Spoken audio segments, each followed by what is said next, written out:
Welcome to our train layout. Welcome to the Nearly Historical Railroad channel. My name is Don, and today we're gonna talk about this picture on the wall, and we're going to work on some lights in town, gonna work on a tortoise for the main line on the narrow gauge, and maybe some other stuff. So, here we go. Gotta hide this. Can't show this. Men don't use instructions. Not the instructions. So, over here, Don and Scott are working on a tortoise, and this is Scott's first tortoise installation. They're all simple and easy.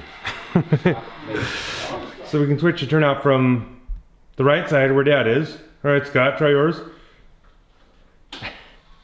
And we can switch it from that side. Cool. Yay. Working. And there it is. Here's a helpful tip. This wire goes down to the tortoise. It's good to cut these off for obvious reasons. Scott has asked me if he can use my red pliers to put spikes in. And I've talked about these pliers before in this other video. They're very specific. So this is a momentous occasion to let somebody else use my pliers. And I think Scott has earned his rite of passage to be able to use my pliers. So, there you go. Make it spike away.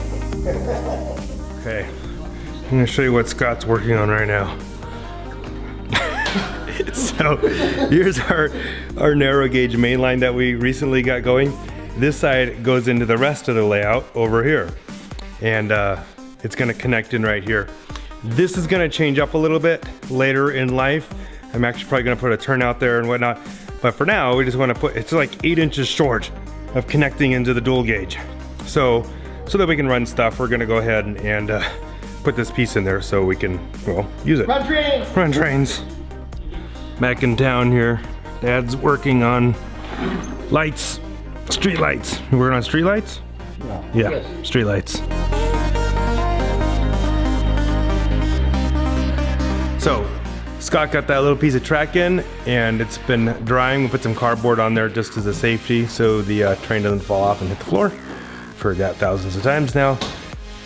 So I think we're gonna try this out. We're gonna test out that turnout that Dad and Scott were working on, or the other Don and Scott. So it's kind of neat though. We're backing it out of the King City coal mine.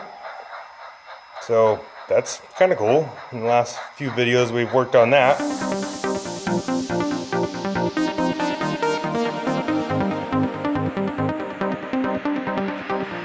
First time we've run through here.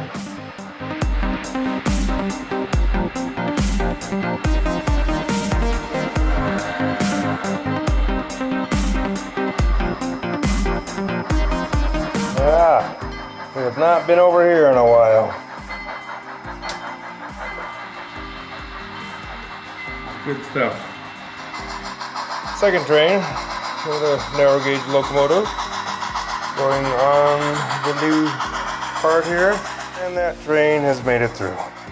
Oh, don't mind the more modern, Amtrak train, whatever. So this is the bridge that Jim has repaired, and if you notice on this little post right here, the top of it is beveled. Not just like beveled, but like beveled perfectly square all the way around. And of course, he made a jig for it. So this is the jig for it. The post slides into there, and then it holds the exact angle. Is that sandpaper on there then? Yes. There's a little bit of sandpaper. And that will create that bevel, the same exact angle every time. And it's flat on top. And it's flat on top. So, we may end up with a lot of fences with beveled fence post.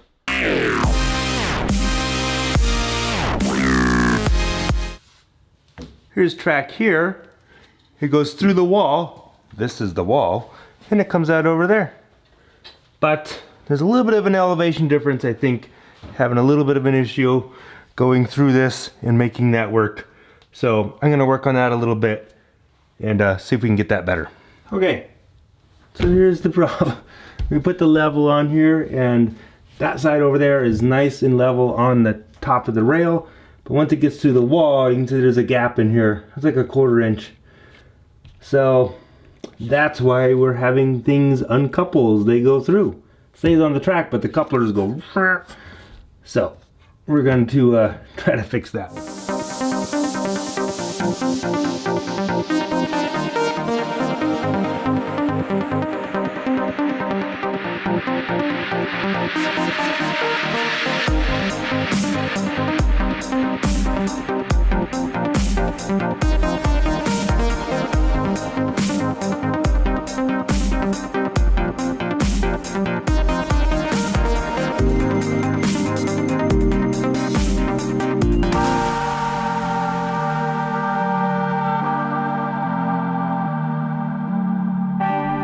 Okay, I'm gonna explain what I'm doing.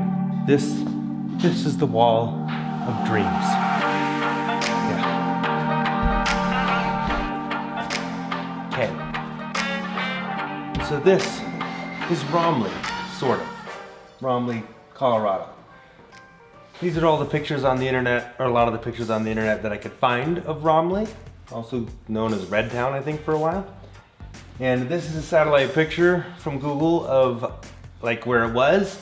My dad and I were up there pretty close to that spot, but it was raining and thunder and lightning, and yeah, we probably shouldn't have been hiking around too much. So we didn't actually go down to here to see like where any foundations were or anything like that.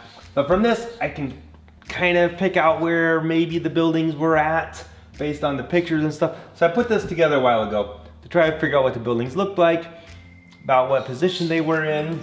So I have a little bit of an idea of, well, what was there.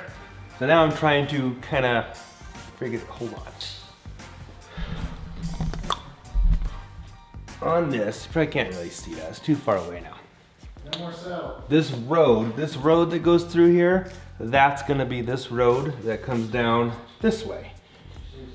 And that's pretty much the way it was there. It's gonna come down this way, and I'm just grabbing a bunch of random buildings that I have that are roughly the shape of what these are, because I really have no idea what size these are. I have really no idea what size these are, and it kind of matters, I guess, as long as they're proportional. But whatever, I'm probably gonna have to scratch build them all anyways. So, you know, could be 10 years, who knows.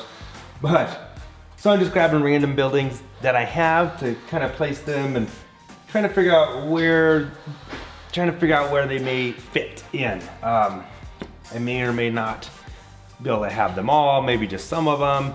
Doesn't really matter. Just trying to, you know, get this kind of figured out. Okay, now that I've started this, I'm gonna start over a little bit. I'm gonna lay some cardboard down here so that way I can kind of draw it out where I want the buildings. That makes a lot more sense, I think. So, yeah.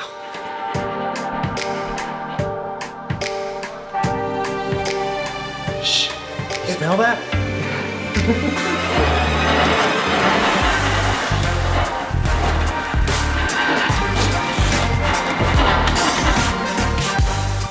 So I'm gonna take these now, I'm gonna kind of tape them together and cut out. I'm just trying to make like a template of what fits in here. That way I can move it around, put the buildings on there, draw them in, move it around, and you know, I don't know, use that as a guide to where I'm gonna put the buildings. And it doesn't have to, whatever, yeah.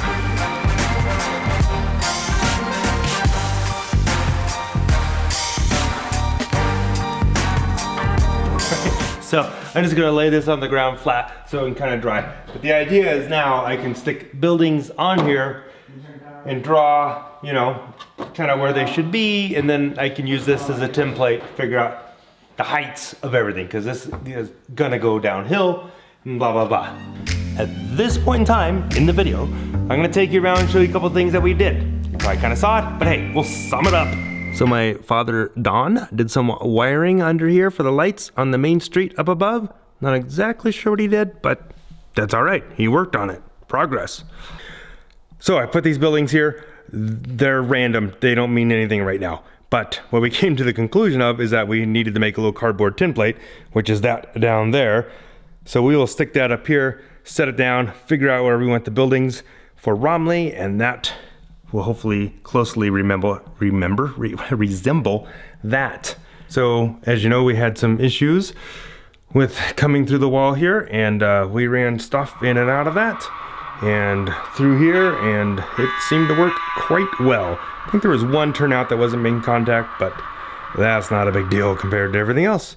So our little intermodal yard is coming along. Here's the other side of that wall. I just kind of laid this stuff back out, and this, again, like I said, is working much better. Well, nothing's coming uncoupled now. It's working great, actually.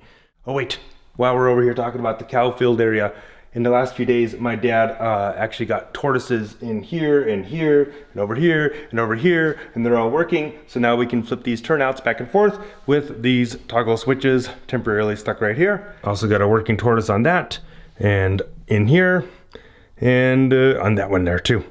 This is something he did in the last few days. And Scott did a little bit of narrow gauge right here. Wow, actually a lot happened tonight. My dad and Scott got this tortoise put in. It was Scott's first tortoise.